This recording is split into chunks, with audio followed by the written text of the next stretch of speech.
Bilang bahagi ng patuloy na kampanya ng kapulisan para sa makataong serbisyo, nagsagawa ng relief operation ang Police Regional Office Mimaropa para sa mga miyembro ng Alangan Tribe sa bayan ng Baco Oriental, Mindoro. Nakibalita dyan si Patrolwoman Dara Falogme. Bilang tugon sa matinding pagbaha na idinulot ng southwest monsoon at mga tropical storm na Dante at Emong, nagsagawa ng relief operation ng mga tauhan ng Police Regional Office Mimaropa sa pangunguna ni Police Brigadier General Roel Cuevas Rodolfo, Regional Director, para sa mga pamilyang apektado mula sa Alangan Tribe ng komunidad ng Mangyan.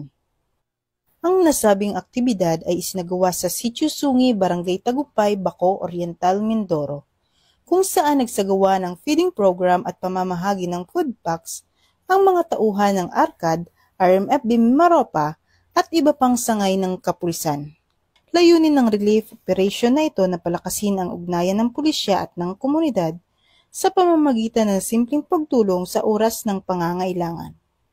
Ayon sa pamunuan ng Police Regional Office Mimaropa, ang ganitong aktibidad ay hindi lamang pagbibigay ng tulong, kundi isa ring hakbang upang mapalalim ang tiwala at suporta ng mamamayan sa kapulisan bilang tagapagtaguyod ng kapayapaan at kaayusan sa rehiyon. Nagpahayag naman ng pasasalamat ang mga miyembro ng Alangan Tribe sa ipinakitang malasakit ng kapulisan. Patuloy ang panawagan ng PNP Mimaropa sa publiko na makiisa at magtulungan upang mas mapatatag ang samahan at pagtutulungan ng komunidad at ng kapulisan.